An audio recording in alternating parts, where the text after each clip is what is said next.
bisa lebih lama daripada Israel dan Amerika. Kenapa? Israel tergantung Amerika. Amerika punya banyak masalah. Kalau Amerika mundur, itu sebenarnya soal waktu. Dia sekarang sudah melihat, sedang mencari exit way yang keren, ya. Pelajaran yang paling mudah dan sangat menonjol di sini adalah bagaimana Iran bisa membangun negaranya yang bisa melawan kekuatan besar, ya.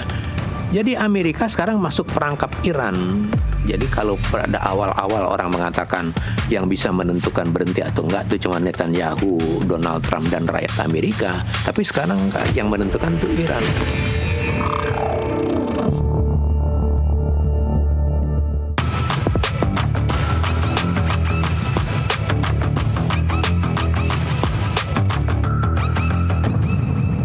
Perang antara Amerika Serikat, Israel, dan Iran dalam 2 pekan terakhir menunjukkan sesuatu yang menarik. Teknologi militer paling canggih di dunia ternyata tetap bisa ditembus. Rudal, drone murah, dan juga serangan berlapis membuat pertahanan udara yang selama ini dianggap hampir sempurna terlihat tidak sepenuhnya kebal. Malam ini kita akan mencoba memahami apa yang terjadi di Timur Tengah dari sudut pandang strategi perang militer.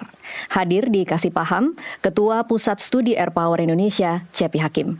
Bagi yang mengenal saya dan Pak Cepi, tahu pastinya hubungan saya dengan Pak Cepi, tapi untuk kepentingan profesionalisme, dalam 1 jam ke depan saya akan memanggil Pak Cepi. Halo Pak Cepi, terima kasih untuk waktunya hadir di Kasih Paham kali ini.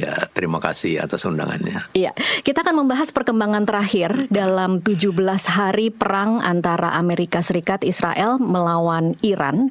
Ada pertemuan yang menarik bahwa bagaimana sistem pertahanan Amerika Serikat itu kemudian dianggap gagal mencegah rudal-rudal Iran. Apa yang sebenarnya terjadi secara teknis? Ya, banyak aspek tinjauan yang bisa dilihat dari apa yang terjadi belakangan ini ya di perang udara antara Amerika, Israel dengan Iran. Tetapi salah satu yang menonjol yang patut untuk menjadi catatan adalah tulisan atau pendapat atau opini dari seorang ahli balistik yang menganalisis perang kemarin itu. Dia mengatakan bahwa Patriot ternyata memang sangat canggih untuk tahun 91. Ini untuk yang tidak mengerti Patriot itu apa ya Pak Cepi? Ya, Patriot itu adalah peluru kendali, anti peluru kendali. Jadi dia merupakan subsistem dari sistem pertahanan udara nasional, subsistem dari sistem pertahanan udara yang mencegah peluru-peluru kendali atau pesawat-pesawat tempur yang akan datang menyerang itu di counter sama Patriot. Semacam di-intercept begitu ya? Iya, di-intercept berupa peluru kendali juga. Kenapa? Karena ternyata setelah sekian tahun, setelah tahun 91, teknologi sudah begitu maju, pesat, dan ada sekarang namanya peluru-peluru kendali, rudal-rudal balistik hipersonik yang kecepatannya tinggi sekali, sekian puluh kali kecepatan suara, sekian puluh kali Mach number. Dan itu yang menyebabkan dan disajikan juga dalam visualisasi bahwa peluru kendali yang hipersonik itu sudah mencapai sasaran, baru kemudian Patriot itu meluncur. Itu adalah satu bukti bahwa Patriot terlambat untuk merespon. Dan itu semua tentang teknologi. Kemajuan teknologi di dalam perang udara, kemajuan teknologi di dalam persenjataan, terutama persenjataan udara memang sangat cepat dan sangat akselerasinya sangat tinggi. Sebagai contoh yang mudah untuk kita lihat bersama adalah pesawat terbang itu baru terbang pada tahun 1903. Dia terbang cuma berapa meter, kecepatan juga cuma pelan banget. Tetapi tidak sampai 100 tahun, hanya 66 tahun setelah itu orang sudah bisa memproduksi pesawat SR-71 namanya. Dan dia bisa terbang lebih dari 3 kali kecepatan suara. Itu menggambarkan, memberikan satu ilustrasi begitu cepatnya teknologi penerbangan bergerak maju. Baik, kalau kembali lagi ke Patriot dari 91 sampai 2026, apakah artinya memang Amerika tidak memperbarui sistemnya kemudian kalah dengan teknologi Iran? Itu perlu riset sejauh itu, tetapi realitanya bahwa sekarang di panggung perang Timur Tengah itu ternyata bahwa Patriot itu keteteran, dia tidak mampu. Di samping kecepatan tinggi juga serangan-serangan drone yang banyak, yang sampai ratusan, itu baru di panggung perang sekarang ini digunakan. Itu sebabnya memang perang itu bertahap ya kemajuannya, dan sekarang ini sudah mencapai tidak hanya total tapi smart. Okay. Secara garis besar panggung perang atau war theater itu berkembang dari yang paling tradisional di darat, kemudian laut bisa ikut, kemudian menjadi pertahanan berlapis. Setelah udara bisa digunakan, maka perang berubah menjadi perang total. Kenapa total? Karena sebelum udara digunakan, perang itu terjadi terbatas di permukaan aja, sehingga kita mengenal garis depan dan garis belakang misalnya. Setelah udara bisa digunakan, tidak ada lagi garis depan, garis belakang, dia menjadi total sifatnya. Dan sejak awal 2000-an menjelang akhir 2000-an, ada seorang saintis dari Perancis yang memperagakan di Singapore Air Show beberapa tahun yang lalu, yang mengatakan bahwa we are now in the era of cyber world. Dia bilang cyber world becoming the fifth domain after land, water, air, and space. Dia mengatakan bahwa sekarang kita berada di domain cyber, bahwa perang itu tidak terjadi hanya di daratan, di perairan, dan di udara, dan di ruang angkasa, tetapi juga di cyber world namanya. Cyber world itu ditandai oleh 3 hal. Yang pertama adalah pengembangan dari penggunaan artificial intelligence, pengembangan dari autonomous system, dan penggunaan drone. Dan itu semua merubah perang, tidak hanya perang total, sehingga saya mengambil terminologi yang menamakan fase ini sebagai smart war, total and smart war. Kenapa smart war? Karena pada tataran cyber space, pada tataran cyber world, pada tataran perang yang sudah menggunakan cyber, maka yang akan menentukan adalah kecerdasan. Itu sebabnya kita kemudian mengenal ada perang asimetrik, ada perang hybrid, dan lain sebagainya. Semua itu merefleksikan bagaimana ketidakseimbangan dari arsenal persenjataan negara yang berkonflik itu tidak kemudian menentukan kemenangan. Okay. Bahwa jumlah pesawat yang dimiliki itu tidak menjamin bahwa dia akan menang. Kenapa? Sekali lagi kita berada di cyber world, sehingga yang sangat menentukan di sini adalah taktik dan strategi. Oke. Bicara lebih jauh tentang perang asimetris, ini kan kata-kata yang memang beberapa hari terakhir ini kita sering dengar, bahwa sebenarnya secara kemampuan dan jumlah dan mungkin quantity, Iran itu kan sebenarnya jauh di bawah Amerika dan Israel. Tetapi mereka bisa mengimbanginya. Secara teknis Pak Cepi mungkin bisa dijelaskan apa yang dilakukan Iran untuk kemudian bisa mengimbangi kekuatan dua negara yang jauh lebih hebat, lebih modern teknologinya. Ya, untuk menjelaskan ini mungkin perlu melihat sejarah dulu ya, bagaimana Amerika dan nanti bagaimana Iran, bagaimana kemudian kita melihat asimetriknya. Okay. Jadi, Amerika membangun kekuatan itu setelah Pearl Harbor pada tahun 1941. 7 Desember 1941 Amerika mendapatkan surprise attack di Pearl Harbor. Surprise attack yang dilakukan oleh Divisi Udara Angkatan Laut Kerajaan Jepang. Dia martabat bangsa Amerika itu cemar banget. Dia marah sekali, sehingga pada titik itulah dia membangun kekuatan perangnya. Kekuatan perang yang dia bangun ugal-ugalan. Dia ada jargonnya global vigilance, global reach, global power. Itu dimulai setelah tahun 41. 45 dia bom Hiroshima dan Nagasaki, sehingga tidak ada waktu lebih dari 1 minggu, Jepang menyerah setelah Hiroshima dan Nagasaki dibom dan Perang Dunia Kedua usai. Di sela-sela itu Indonesia merdeka, itu Agustus 1945. Nah, perkembangannya kemudian Perang Dunia usai, seluruh negara bersepakat untuk damai, untuk sama-sama damai, untuk sama-sama menuju peace and prosper. Kita menuju, udah dah, ini perang ugal-ugalan, menang jadi abu, kalah jadi arang, entah apa. Pokoknya tidak ada yang menguntungkan sama sekali. Kita damai aja ya, kita damai. Disitulah kemudian berdiri Perserikatan Bangsa-Bangsa dan organisasi-organisasi internasional. Semua sepakat. Sayangnya ini hanya berumur 2 tahun. Tahun 47 muncul Perang Dingin. Perang Dingin ini 47 sampai 91. Perang Dingin ini antara Amerika dengan NATO berlawanan menghadapi lawannya Pakta Warsawa, Uni Soviet dan Pakta Warsawa. 47 sampai 91. Nah, periode ini menjadi periode yang sangat penting karena terjadi perlombaan pengembangan kualitas persenjataan. Jadi senjata barat berkembang, senjata timur dia bersaing ini sampai 91. 89 atau 91 selesai. Kemudian disitulah Amerika muncul sebagai the one and only superpower. Jadi dia global reach, global power. Karena Uni Soviet bubar, Pakta Warsawa bubar. Tetapi NATO tidak bubar. NATO bahkan mengembangkan ke Eropa Timur. Jadi dia udah super. Jadi dia udahlah, semua itu nggak ada lawannya. Dia paling kuat di dunia ini. Dengan catatan masih dengan NATO.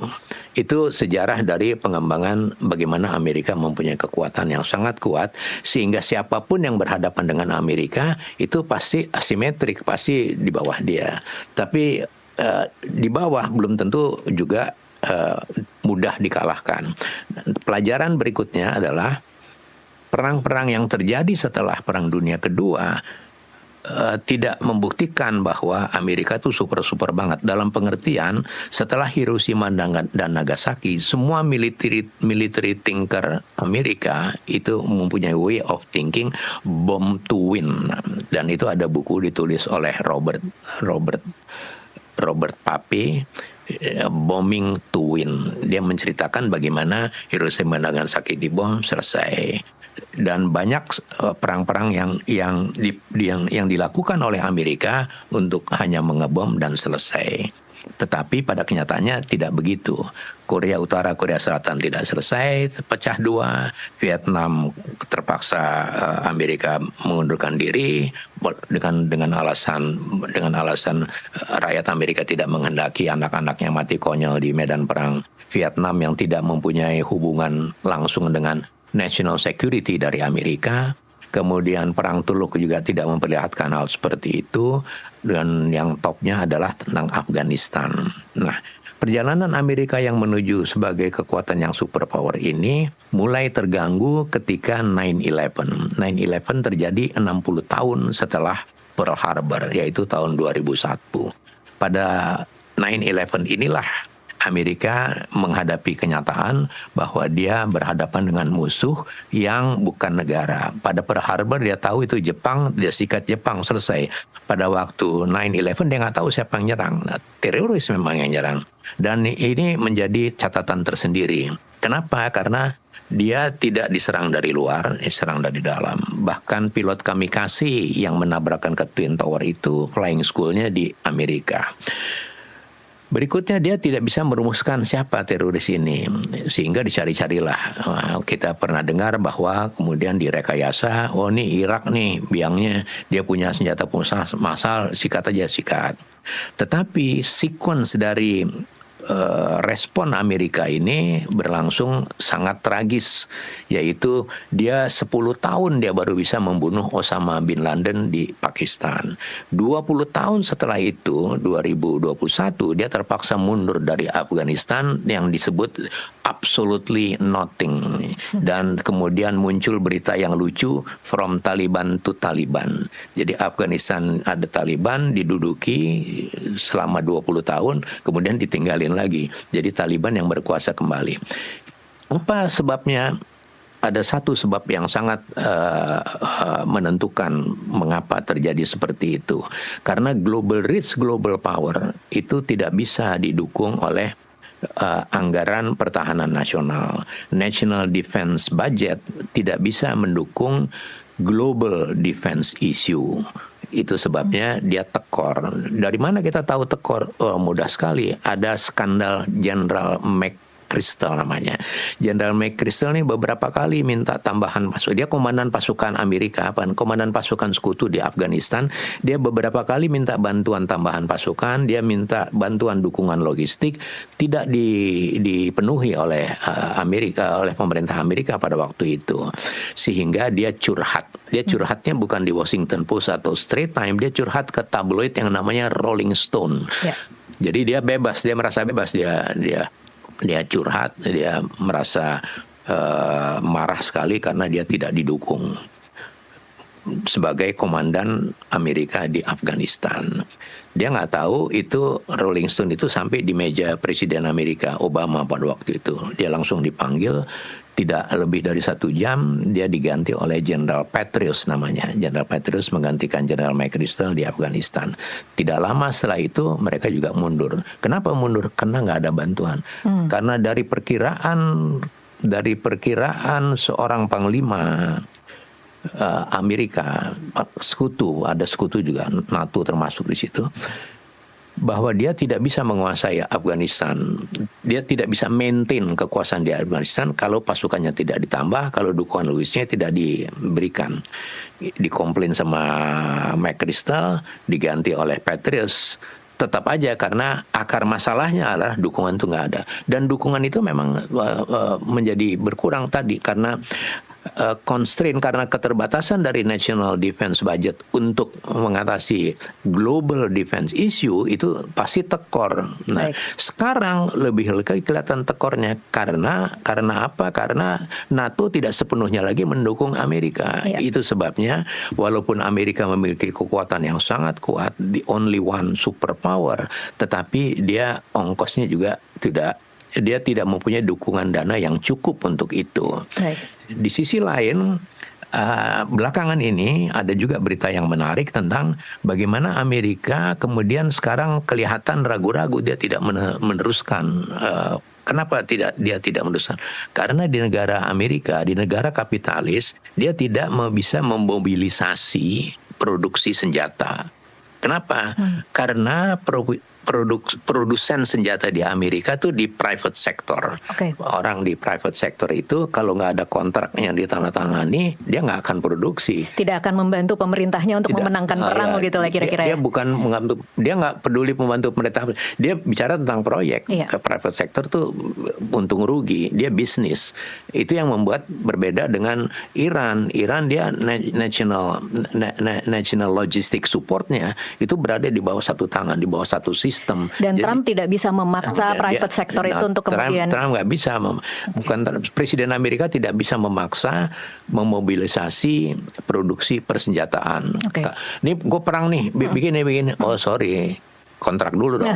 Jadi itu adalah mekanisme negara masing-masing dengan sistemnya masing-masing. Itu juga merupakan kelemahan dari Amerika.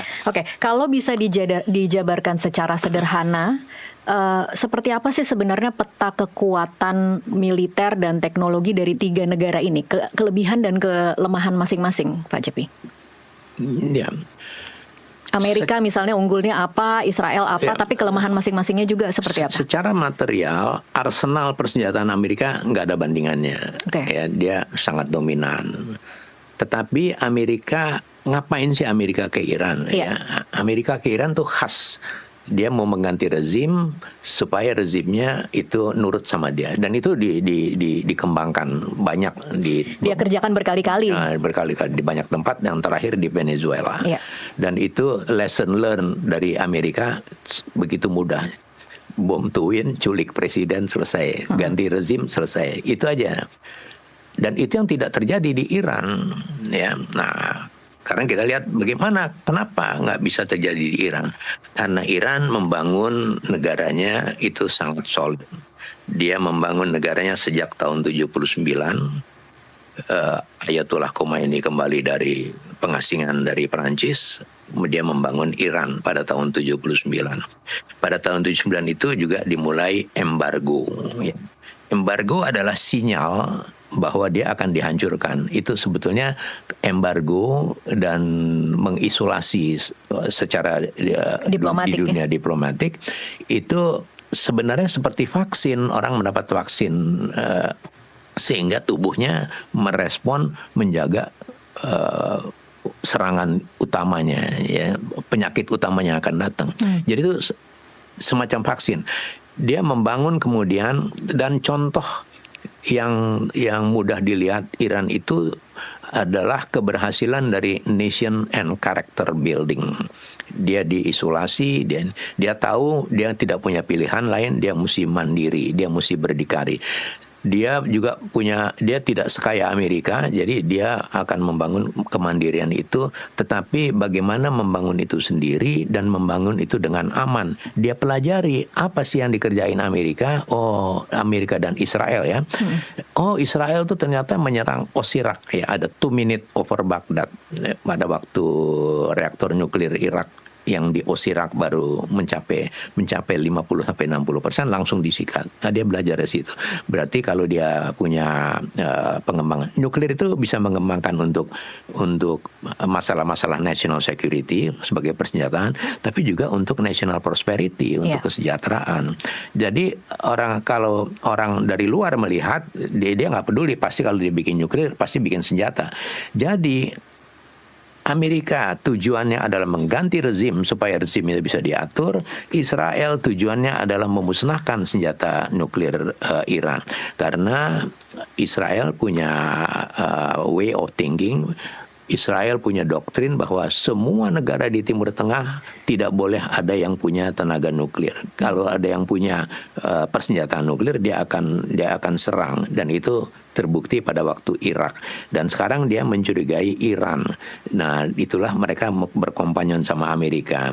Sama-sama punya tujuan, walaupun tujuannya berbeda, tapi kemudian dia bersekongkol untuk menyerang Iran. Oke, baik. Kita masih akan bahas, tadi belum sempat benar-benar dijawab secara sederhana bagaimana peta kekuatan masing-masing ini untuk memahami kira-kira dari 17 hari ini ke depan, siapa yang kemudian bisa kuat tahan main lama di perang ini. Nanti kita akan bahas di segmen selanjutnya Pak Cepi. Pemirsa, tetaplah bersama Kasih Paham, kami akan kembali usai jeda. Tetap jaga kesehatan, tetap semangat, sampai jumpa. NTV Sport setiap Senin sampai Jumat jam 9 malam, live di Nusantara TV.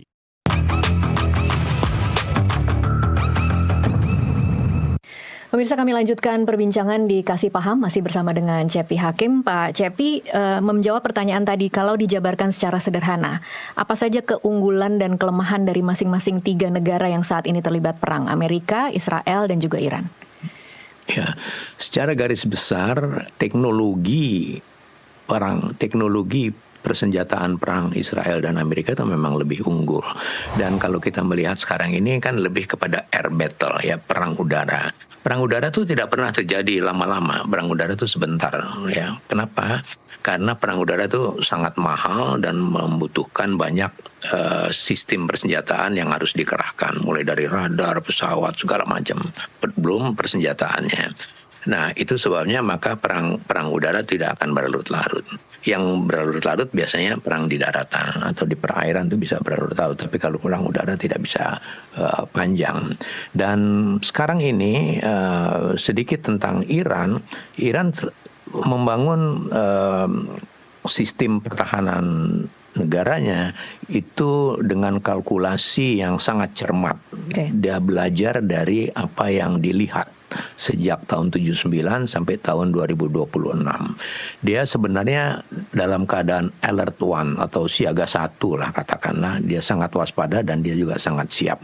Dia mengembangkan misalnya silos. Silos itu gudang persenjataan di bawah tanah, tidak berupa gudang tetapi berupa tunnel, berupa terowongan yang menjalar menggurita begitu, dan launching pad-nya itu disebar, jadi tidak mudah untuk dinetralisir atau dimusnahkan. Dan dari sekian banyak launching pad yang disusun seperti gurita itu, dia juga menempatkan decoy namanya, tipuan. Jadi kayaknya itu launching pad juga tempat dia launch, tapi ternyata bukan. Itu sebabnya dia bisa membuat serangan balik yang tidak terduga. Bagaimana memahami bahwa dalam kondisi dia diembargo, kemudian diisolasi secara diplomatik, dia masih punya resource untuk membangun tunnel-tunnel itu, membangun rudal-rudal itu? Karena dia punya minyak. Nah, dia punya natural resources, dia punya kekayaan alam yang bisa dijual. Di normal market nggak bisa, tapi di black market itu pasti banyak yang nyari. Jadi dia tetap punya dana yang cukup. Dan itu kemudian dibarter dengan senjata gitu, dibarter dengan material untuk membangun rudal. Dengan macam-macam, dengan semuanya untuk membangun sistem pertahanan. Sistem pertahanan juga berkembang. Sistem pertahanan yang pasif, sistem pertahanan yang preventif, dan sistem pertahanan yang ofensif. Jadi sistem pertahanan yang bisa merespon, dan itulah yang didesain oleh Iran. Dan dia tidak hanya mendesain peralatan persenjataan dari sistem pertahanan mereka, tapi juga dia mendesain institusi kenegaranya, national powernya. Jadi dia membangun itu dengan karakter, dengan kredibilitas, dengan dignity, sehingga kalau kita melihat Jenderal Soleimani itu jagonya strategi dan jagonya pertahanan nuklir Iran yang dibunuh sebelum Khamenei, itu orang melihat berarti selesai pembangunan kekuatan mereka. Ternyata tidak selesai. Waktu Khamenei di hari pertama dibunuh, juga orang kira selesai, enggak selesai. Karena Khamenei dan Soleimani itu tidak hanya tokoh, tapi dia subsistem dari sistem yang sudah dibangun dengan dilengkapi fail safe namanya. Begitu dia gagal langsung berganti. Jadi seperti roda gigi, dia dibunuh, dia muncul yang lebih baru, yang lebih muda, yang lebih galak, dan itulah yang terjadi sekarang itu. Oke.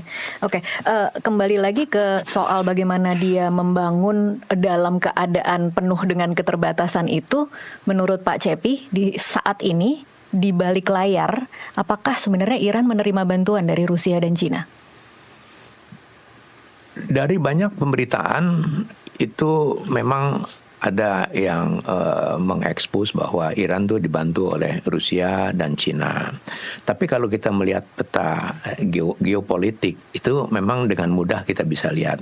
Sejak Perang Dingin usai, maka tidak ada lagi polarisasi Timur dan Barat. Ya, karena Uni Soviet udah nggak ada. Tetapi ada Rusia, dan Rusia adalah penerus Uni Soviet, dalam pengertian kekuatan perangnya juga cukup kuat.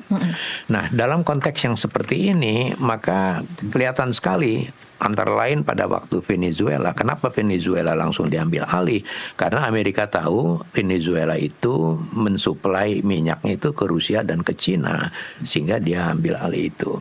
Itu juga ada hubungannya dengan Rusia Ukraina, dan itu peta-peta yang mudah dilihat. Dan kalau orang melihat atau pemberitaan yang muncul bahwa Cina dan Rusia itu berada di belakang Iran, itu sangat logis. Dan kalau kita memandang lebih cermat lagi, kita juga bisa melihat bahwa Amerika, dia sekarang ini atau sebelum melaksanakan penyerangan ke Iran, dia sebetulnya juga berhadapan dengan banyak persoalan. Ya, dia banyak persoalan di dalam negeri tentang imigran. Dia masih berada di tengah-tengah US-China trade war. Dia masih punya urusan dengan Rusia dan Ukraina. Jadi, walaupun dia mempunyai kekuatan yang secara arsenal persenjataan yang cukup kuat, tapi dia tidak fokus karena dia terpecah. Dia banyak yang dia urusin. Jadi dia tidak full pada Iran itu. Sampai di situ logikanya kenapa ya? Kemudian Amerika repot-repot membantu Israel untuk menyerang Iran. Padahal dia punya banyak masalah yang harus dia urus. Dan presidennya pernah janji tidak akan terlibat perang lagi. Ya, itu kan namanya manajemen konflik. Ya, dalam manajemen konflik itu yang terjadi adalah pelajaran dasar dari manajemen konflik itu, konflik start from yourself. Jadi di kepala kita aja kita konflik kan tiap hari. Mau pergi apa enggak? Ini sini apakah kita mau ke sana? Itu udah konflik. Ada teman, ada kelompok, ada segala macam. Konflik itu makin besar dan antara negara juga ada konflik. Dan di permukaan konflik dunia itu penyebab konflik itu yang sangat mendasar ada dua, yaitu orang berebutan teritori dan berebutan sumber daya alam, dalam hal ini energi. Dan kedua ini sentralnya adalah di Timur Tengah. Itu sebabnya di Timur Tengah perang tidak berkesudahan. Karena di situ orang berebut teritori sekaligus orang berebut natural resources, energi. Nah, itu konflik. Nah, kalau kita melihat kenapa Amerika kok repot-repot banget, banyak ya. Jeffrey Sachs juga bilang nggak ada hubungannya dengan national security Amerika, kenapa masuk ke Iran? Karena itu semua tergantung kepada the leaders, ya, pimpinan. Pada waktu selesai Perang Dunia Kedua, orang Belanda mengatakan bahwa the Hekken beheersen the world. Maksudnya orang gila yang menguasai dunia. Pada waktu itu dia mengacu kepada Hitler, orang gila. Nah sekarang ada orang gila lagi nih, jadi orang gila. Jadi Donald Trump itu terkenal dengan BO, dia businessman, dia erratic, dan dia one man show. Dan itu dia buktikan semua. Dia businessman karena dia bisnis. Ternyata di balik serang Iran dia udah punya rencana real estate di Gaza misalnya. Jadi tidak sepenuhnya dia untuk kepentingan national interest, tapi business interest. Dia erratic dan one man show. Pada waktu dia menyerang Venezuela, dia nggak ngomong sama Kongres, dia sendiri aja, suka-suka dia. Nah itulah yang menentukan dan memberikan penjelasan kepada kita, pertanyaan kenapa Amerika ikut campur ya gitu. Jadi secara negara memang Amerika itu kepengen semua negara-negara penghasil natural resources, dalam hal ini energi, itu harus tunduk sama dia. Kan dari belakang lagi global reach, global power. Nah, tetapi itu tergantung juga kepada presidennya, pada pimpinannya, pada leadership. Nah, itulah yang kita melihat seperti Israel juga begitu. Israel dia punya keinginan besar bahwa sejak dia berdiri tahun 1948 dia tidak menginginkan satupun negara di sekeliling dia yang mempunyai tenaga nuklir, yang mempunyai persenjataan nuklir khususnya. Itu sebabnya dia akan menyerang semua negara tanpa mengganggu. Kalau dia tahu punya nuklir dia akan sikat. Dan itu pada waktu Irak dia kerjakan seperti itu. Nah itulah konflik-konflik yang berkembang, yang kemudian juga berkembang lagi. Ada kekuatan-kekuatan baru seperti Cina dan Rusia. Bagaimana Cina bisa membangun, ini panjang lagi ceritanya. Sejak tahun 71 Presiden Nixon mendekati Cina untuk membujuk Cina, ngelecehin Cina, karena produksi itu bisa dikerjakan oleh tenaga buruh yang rendah. Tapi di balik itu Cina juga ngelecehin Amerika karena dia kemudian mempelajari teknologi bagaimana menghasilkan produk-produk yang high tech, termasuk produk-produk yang menyangkut alat utama sistem senjata. Dan itulah yang berkembang konflik keseluruhan. Tapi sekali lagi hanya berebutan teritori dan berebutan natural resources, dalam hal ini energi. Kalau dalam konteks kembali lagi kita bicara ini adalah perang asimetris, bagaimana mengukur siapa yang sebenarnya unggul saat ini? Ya, untuk menjadi juri di sini sulit ya. Tetapi kalau kita lihat di permukaan dengan mudah kita lihat bagaimana Amerika yang bomb to win itu tidak berhasil kan? Dia tidak berhasil. Bukan berarti kemudian kita mengatakan Iran menang, belum tentu juga Iran menang. Tetapi paling tidak dia survive dan dia bisa menyerang balik. Pertanyaannya saya ganti. Siapa yang kira-kira bisa bertahan lebih lama untuk ada di medan perang ini? Tentu saja kalau melihat secara on the spot, Iran akan bertahan bisa lebih lama daripada Israel dan Amerika. Kenapa? Israel tergantung Amerika. Amerika punya banyak masalah. Iran, kenapa kita bisa melihat dia akan tahan lama? Dia punya strategi. Strateginya apa? Dia punya proksi. Dalam bertahan dia punya proksi, Houthi, Hizbullah dan sebagainya. Kemudian dia punya kunci. Dia menguasai jalur terpenting dukungan energi dunia, yaitu Hormuz. Iya. Dia punya truth card di situ dan dia menguasai, dan dia bukan sekarang, dari tahun 79 dia udah melihat bahwa senjata dia, salah satu senjata yang diandalkan adalah Selat Hormuz. Kalau Selat Hormuz ini ditutup sama dia, maka keseimbangan konsumsi energi dunia terganggu minimum 25%, ya, dari kabar-kabar yang beredar, dan itu sudah terlihat kegelisahan negara-negara lain. Begitu Iran mendeklar bahwa dia akan menutup Selat Hormuz, udah terguncang semuanya. Dan itu mengkhawatirkan terutama negara Eropa. Kalau dia tidak mendapatkan energi yang cukup, dia akan menghadapi musim dingin yang fatal di akhir tahun ini. Tapi tidak cukup mengkhawatirkan untuk kemudian mereka bisa bersuara atau menentukan sikap yang berlawanan dengan Amerika, karena kita kan saksikan saat ini sebenarnya Amerika tuh sudah mendapatkan banyak komplain dari negara-negara lain.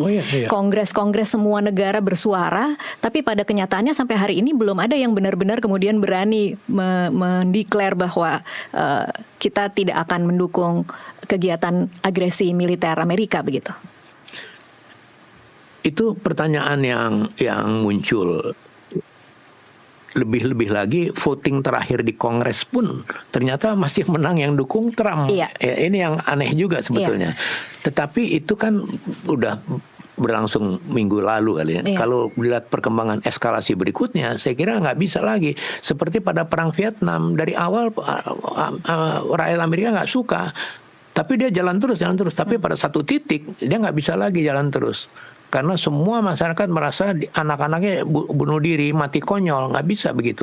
Nah, tekanan-tekanan seperti ini sekarang itu muncul tidak hanya di dalam negeri Amerika, tetapi juga dari sekutu-sekutu Amerika sendiri, dan terutama juga dari negara-negara lain yang merasa terganggu dengan konflik yang terjadi di Timur Tengah ini. Terutama sekali Cina dan Rusia tidak akan berdiam diri terus, ya. Diam-diam dia juga mensupport Iran, seperti diam-diam Amerika mensupport Ukraina pada perang dengan Rusia, dan itu eskalasinya akan meningkat terus hari demi hari, dan siapa yang tahu perkembangan itu. Tetapi yang pasti adalah pada satu titik tertentu Amerika tidak bisa lagi berlanjut.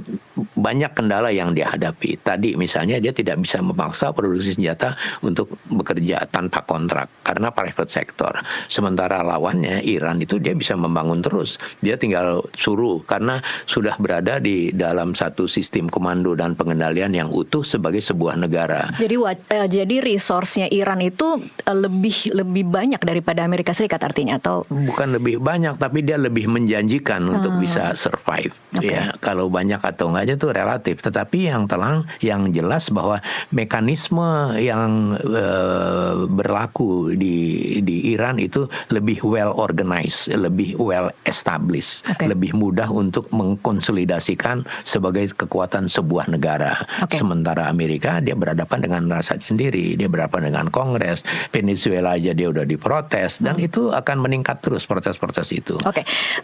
Kalau kemudian kita berandai-andai Amerika mundur dari perang ini, mungkinkah Israel melanjutkan perang ini sendirian? Kalau Amerika mundur, itu sebenarnya soal waktu. Dia sekarang sudah melihat, sedang mencari exit way yang keren, ya. Graceful exit, ya. Graceful exit way. Dia sedang mencari itu, dan mudah sekali bisa dilacak. Hari kedua atau hari ketiga dia udah minta tolong Italia supaya ceasefire. Ya, dia sebenarnya mau narik napas dulu nih. Wah, kenapa begini ya? Pak Bom Twin kok nggak selesai nih? Dia mau jeda dulu, tapi nggak bisa.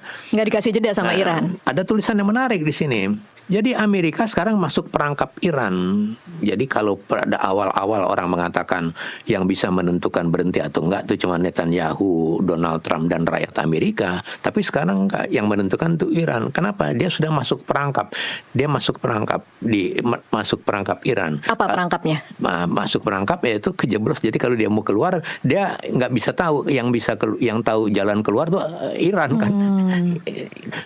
Analoginya dia masuk perangkap tikus lah.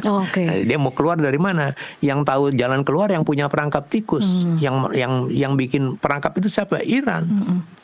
secara tidak sengaja atau sengaja kita nggak tahu, tetapi momentum perang yang terjadi ini adalah Amerika tuh seolah-olah masuk perangkap.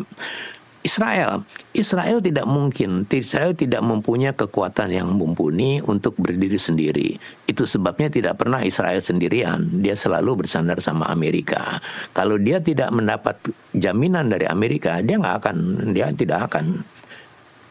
Kalau nggak salah di perang 7 hari dia sebetulnya udah kalah, dan last minute dia dibantu oleh Amerika.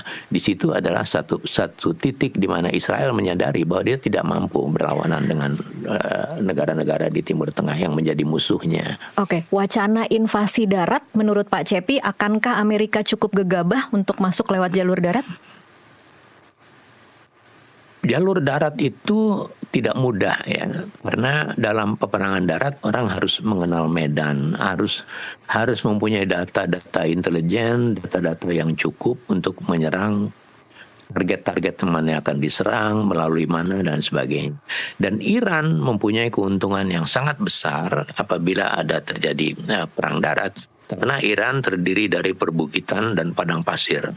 Dan banyak tulisan-tulisan yang mengatakan Iran mempunyai benteng alam, ya, pegunungan-pegunungan yang di sekitar perbatasan itu merupakan benteng atau merupakan pagar. Dan kalau kita bicara tentang defense sistem pertahanan yang paling tradisional, yang paling natural adalah pagar, benteng. Ya, kita dengar tahu tembok Cina, tembok Berlin, bahkan Donald Trump pada periode pertama juga dia membangun tembok Meksiko, misalnya, tembok. Dan Iran punya tembok. Temboknya tembok alam ya? Tembok alam perbukitan. Dan dengan melihat bagaimana dia merespon dengan serangan-serangan balasan dari drone dan rudal-rudal hipersonik yang dari bawah tanah, kita bisa bayangkan bagaimana mereka juga mempersiapkan di perbukitan-perbukitan seperti itu. Oke, akan sangat menarik sekali mengamati kalau itu terjadi ya. Ya, tidak mudah. Dan pelajaran dari perang Vietnam itu sudah memperlihatkan bagaimana ground troopnya Amerika itu kewalahan melawan pejuang Vietnam yang juga melalui gorong-gorong di bawah tanah. Gorong-gorong di bawah tanah Vietnam dibandingkan dengan gorong-gorong yang dibangun dengan di Iran mungkin tidak apa-apanya, dalam pengertian kemajuan teknologi sudah memberikan banyak hal, kemudahan-kemudahan untuk membangun benteng atau membangun arsenal persenjataan di bawah tanah. Dan itu sudah terbukti bagaimana Iran bisa melakukan serangan balik walaupun dia sudah dibom beberapa kali. Oke, kita harus break dulu sejenak, nanti akan kita lanjutkan di segmen selanjutnya. Pemirsa tetaplah bersama Kasih Paham. NTV Morning, setiap Senin sampai Jumat jam 6 pagi, live di Nusantara TV.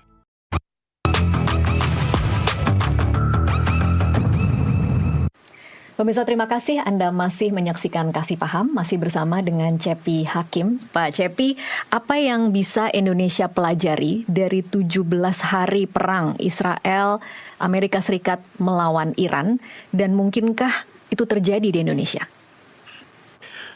Pelajaran yang paling mudah dan sangat menonjol di sini adalah bagaimana Iran bisa membangun negaranya yang bisa melawan kekuatan besar, ya. Iran bisa dikatakan sebagai contoh yang bagus dari keberhasilan nation and character building. Bagaimana dia bisa memobilisasi rakyatnya untuk bertahan dan melawan dengan tidak mudah ditaklukkan. Itu pelajaran yang paling sederhana yang harus kita pelajari. Bagaimana caranya sebuah negara bisa seperti itu. Dia membangun kekuatannya luar biasa. Kemudian banyak pertanyaan, bagaimana kalau kita berhadapan dengan hal itu? Saya kira kita nggak usah khawatir karena kita tidak akan berhadapan dengan hal-hal yang seperti itu. Mengapa? Karena kita nggak ada konflik. Kita tidak ada konflik. Apa tidak ada konfliknya? Konflik itu tadi sudah saya sampaikan. Pada garis besarnya konflik itu berakar pada dua hal utama. Orang berebutan teritori, orang berebutan sumber daya alam atau energi. Indonesia adalah negara yang teritorinya begitu luas dan kekayaan alamnya berlimpah. Sehingga sebelum ada Indonesia pun ya Nusantara ini menjadi jarahan dari banyak negara. Kita dijajah semua itu orang mengejar teritori dan mengejar sumber daya alam. Nah, kita tidak akan berhadapan dengan perang seperti di Timur Tengah. Kenapa? Karena negara kita tuh negara yang baik sekali, kita bersahabat. Jadi kalau ada orang yang kepengen teritori kita kasih aja. Ada satu teritori kita di Selat Malaka, itu dari sejak kita merdeka sampai detik ini itu tidak kita kuasai, padahal dia berada di daerah teritori kita. Karena apa? Karena ada kepentingan pemerintah kolonial Inggris pada sebelum Perang Dunia Kedua usai, itu dia menguasai wilayah teritori Hindia Belanda. Jadi dia menguasai itu. Jadi dia beyond teritori. Itu diteruskan oleh Singapura dan kemudian kita sahkan, kita delegasikan pada tahun 2020 ada perjanjian Indonesia Singapura, teritori kita itu kita delegasikan kepada Singapura. Jadi nggak ada konflik. Jadi kalau orang berebutan teritori, kita nggak berebutan, kita memfasilitasi itu teritori ya.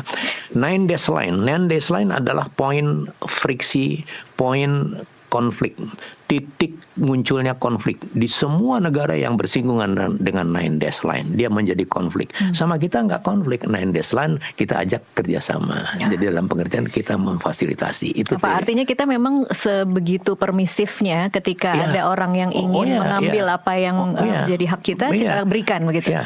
Kita kan harus bersahabat. Singapura kan negara kecil, kan kita harus bantu. Jadi nggak ada konflik ya, kita kasih aja. Kita delegasikan 25 tahun dan akan diperpanjang. Teritori kita, itu teritori kita. Itu jadi nggak ada konflik. Konflik kan perebutan teritori. Kita nggak usah direbut kok, kita kasih. Jadi kita nggak ada konflik. Ini artinya sebenarnya kita secara tidak langsung sebenarnya dijajah banyak negara atau bagaimana? Belum sampai pada terminologi seperti itu, tapi saya hanya ingin menggambarkan bahwa perebutan teritori dan sumber daya itu tidak akan terjadi konflik. Ya, teritori tadi dua Selat Malaka dan Nine Dash Line. Mengenai sumber daya alam, kita bisa melihat sumber daya alam kita, kontrak-kontrak kita, sumber daya alam kita, nikel, batu bara, emas segala macam, semua kan kita fasilitasi. Nggak ada konflik kan, tanda tangan kontrak diperpanjang. Nah ya, yang konflik di medsos saja nanti. Konflik yang ngomong gitu ya. Jadi kalau hari ini Pak Cepi meng-highlight betapa smartnya Iran dalam menyusun berbagai strategi. Apa kita tidak usah berhayal bisa sepintar Iran atau bagaimana? Itu pelajaran yang harus kita ikuti ya. Nah, ini menariknya kita masuk ke politik ini. Dalam ilmu politik ternyata ada teori yang namanya teori politik. Dalam ilmu politik namanya teori elit. Apa teori elit itu? Sebenarnya negara itu yang menguasai negara itu hanya elit aja. Ya, ada teorinya di situ. Jadi yang berkuasa itu elit aja. Sehingga elit inilah yang menentukan ada konflik atau enggak. Dan elit yang tengah berkuasa itu ya nggak usah disebutin siapa-siapanya, yang berkuasa itu selalu komunikatif, selalu memfasilitasi. Jadi nggak pernah ada konflik, kecuali pada waktu kita berebut Irian Barat, itu konflik. Kemudian selesai. Tapi setelah itu nggak ada konflik. Kita selalu permisif, persuasif, dan kita selalu bersahabat. Jadi nggak ada konflik, kita sama sekali nggak ada konflik. Orang rebutan teritori kita delegasikan kok, bagaimana jadi konflik? Nine Dash Line kita kerjasama kok, nggak ada konflik. Natural resources, kita teken semua nikel apa segala, nggak ada konflik. Jadi sama sekali nggak ada konflik. Teori elit, jadi elit itu. Makanya di elit itu bersikap seperti itu. Sekarang pertanyaan, kenapa dong elit seperti itu? Karena sekarang ini kita terjebak dalam kotak visi yang 5 tahunan. Kita tidak pernah melihat farsighted. Kita tidak pernah punya vision yang jauh ke depan. Sehingga orang-orang itu sibuk hanya 5 tahun aja. Dengan 5 tahun sayang dong ya, kita mendingan berteman aja gitu. Kenapa? Karena 5 tahunan itu pilkada dan pilpres, yang dicari adalah dana, dan dana itu dia dicari dengan segala macam cara. teori power elite namanya. Kalau cara berpikirnya seperti itu, Pak Cepi, jangan-jangan kemudian memang benar rumusannya adalah ya sudah deh, jangan 5 tahun, lebih deh dari 5 tahun, 2 periode, 3 periode, 4 periode, atau jangan-jangan seumur hidup saja. Itu refleksi dari 5 tahunan. Karena dia dalam 5 tahunan dia akan berambisi untuk 5 tahun ke depan, 5 tahun ke depan. Jadi bukan visi yang diperpanjang, dia visinya tetap 5 tahunan. Itu sebabnya ada pengen 2-3 periode lah. Kenapa? Karena dia 5 tahunan. Itu yang membedakan visi kita pada tahun 50-an ya. Indonesia ini keren banget. Dia merdeka tidak sampai sekitar 10 tahun ya. Itu kita mempelopori namanya Konferensi Asia Afrika. Menggalang pemimpin-pemimpin dunia untuk membuat satu blok yang dibedakan non-blok. Yang platformnya adalah anti kolonialisme. Jadi dulu ada blok barat, blok timur, tetapi ada non-blok. Ada new emerging forces. Itu adalah visi dari pemimpin, leadership vision. Jadi pada tahun 50-an misalnya saja, visi-visi itu terlihat di permukaan. Misalnya kita udah bikin badan tenaga atom nasional. Itu udah mau bikin senjata nuklir, itu badan atom. Kita sudah membuat dewan penerbangan. Negara kepulauan terbesar di dunia belum punya dewan kelautan, kita udah punya dewan penerbangan. Kemudian kita juga sudah membangun 8 lembaga antariksa dan penerbangan nasional, ya. Tapi sekarang semua itu dibubarin. Kita tidak punya lagi space agency. Kenapa? 5 tahunan kita tidak melihat visi jauh ke depan. Kita tidak mempunyai lagi farsighted. Sekali lagi itu yang bisa menjelaskan dalam ilmu politik adalah teori power elite namanya. Para elit ini yang punya power, dia yang menentukan. Dan sayangnya mereka-mereka yang menentukan ini visinya 5 tahunan. Orientasinya 5 tahunan. 5 tahun itu maka bersahabat aja kemana-mana. Ngapain cari. Dan kita punya jargon yang terkenal, Belanda kan masih jauh. Jadi tidak perlu khawatir bahwa apa yang akan terjadi di Iran bisa terjadi di Indonesia, karena kita negaranya yang negara pasifis lah ya. Belanda masih jauh. Orang mau teritori kita kasih, orang mau kekayaan alam kita kasih. Kita bersahabat. Tapi kira-kira apa yang terjadi di Timur Tengah itu menurut Pak Cepi akan ada impact-nya nggak ke negara kita?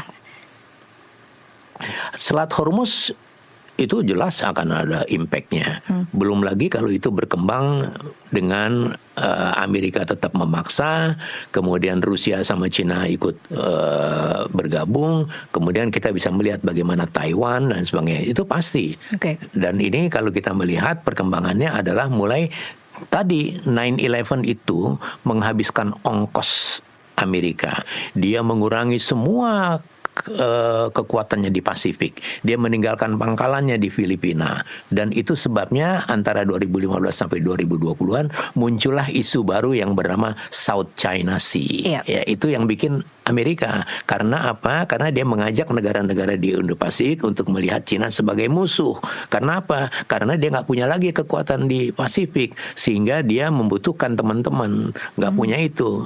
Sementara itu Australia yang dia andalkan pada waktu itu asik dagang dengan Cina. Tetapi pada satu titik mereka juga bertengkar. Dan sekarang ada AUKUS misalnya. AUKUS itu memberikan kapal selam bertenaga nuklir ke Australia. Itu semua balance of power di Indo-Pasifik. Dengan kuncinya pertama, karena 9/11 dia tekor, dia ingin tetap punya kekuatan di Indo-Pasifik, dia kasih isu South China Sea, dan terakhir dia memberikan AUKUS kepada Australia. Jadi itu permainan balance of power aja. Tapi nggak usah khawatir, aman. Aman, oke. Baik, terima kasih Pak Cepi untuk waktunya bersama kami di Kasih Paham. Ya. Pemirsa, perang hari ini menunjukkan satu hal. Teknologi militer terus berubah dan strategi yang berhasil di masa lalu belum tentu akan berhasil hari ini. Di balik berita tentang rudal dan drone, ada pelajaran besar tentang bagaimana negara menjaga langitnya.